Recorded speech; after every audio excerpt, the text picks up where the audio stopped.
Welcome back. You're still watching Today on STV. Now, it's safe to say now that many professionals are moving into other professions, or maybe, let's just say, other hobbies that will yield income to them, or at least push an agenda. And with me, I have one of such individuals in the studio with me. He has been a doctor, and he is still a doctor, and has attained the highest level in his profession, but now he is taking his other message and putting it to words. I have with me Dr. DrDemuren. Welcome to the show. You're welcome. Thank you. Great to have you. Now, Dr. Demuren is a chief radiologist at the Colchester Hospital in the UK. Tell us what other accolades and claims that you have in your CV. Well, I trained first in the University of Lagos, finished here in '74. And then had my postgraduate training in Wales, University Hospital of Wales in Cardiff. After that, I came back and worked briefly General Hospital, worked in the State House Clinic, the Dodon Barracks, and consulted with several top hospitals in Lagos, St. Nicholas Hospital, and Laguna Hospital, and various other hospitals. I also had my own private center, which was one of the best X-ray centers in Lagos at that time. In 1990, I went to Saudi Arabia and worked. I meant to go for 1 year, but then when I came back, I found that the environment was not suitable to give me fulfillment. Right. So I went back again, and I worked at the Riyadh Military Hospital, which is a 1,000-bed state-of-the-art hospital where we did all sorts of things, heart surgery, renal transplants, liver transplants, and we were doing all the imaging. And I actually major in CT scans, computer tomography, and MRI, which is when you use the magnet to find images of the body. Okay. And it shows you exquisite details of the body, which you can't see in the X-rays. All along, I've always wanted to write. You see, I had the impression when I was doing my high school at Government College, Ibadan, which is a school with a great tradition for writing. It's produced people like Cyprian Ekwensi, right, Wale Soyinka, and Aluko, TM Aluko, and others.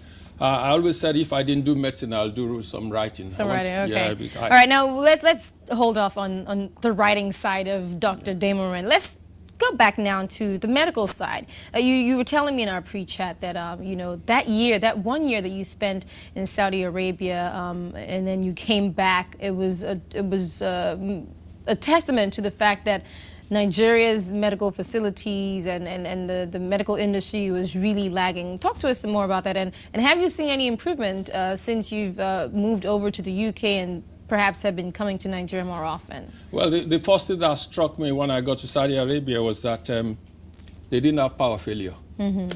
And therefore the equipments lasted longer. Because the surges with the various power outages are such that sometimes they blow your machine. You know, you have to have stabilizers for things. But there are some of these equipments which work in a very narrow range voltage fluctuation. So the degree of fluctuation we had with NEPA and, well, I don't know, PHCN, you call them now, is such that some of these, most of these very sensitive equipment get damaged quickly. Right. And so I found out that you could do some work, you could enjoy your work.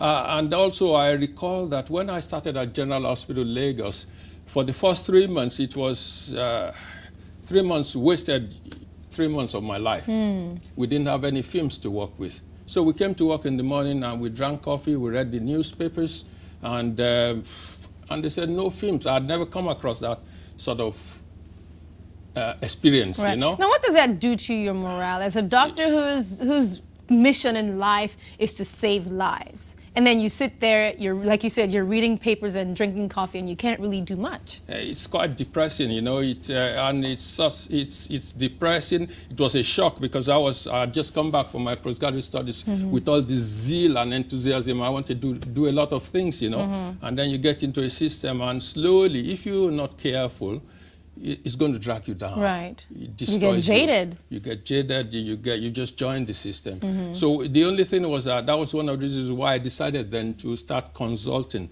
and I approached a few hospitals, and they knew my worth because there were not so many of us with the fellowship from the UK at that time.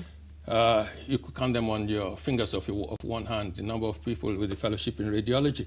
So I was able to consult, and I got a bit of professional satisfaction from consulting in these private hospitals. That's how I got into St. Nicholas Lagoon Hospital, a co-hospital. I used to do the ultrasound for them because we didn't even have ultrasound, something as simple as ultrasound. We didn't have one at General Hospital. So when you got to Saudi Arabia and all these things functioned, machines were maintained, machines were serviced, it was a shock to me, you know. And when I meant to come back after 1 year, I found that it was because things had not changed. Right, right. Even now, I don't think there has been much progress. There's been a little bit, but I was visiting a teaching hospital yesterday, and the doctors are there, the people are there, but the environment was just, it's not... Very depressing.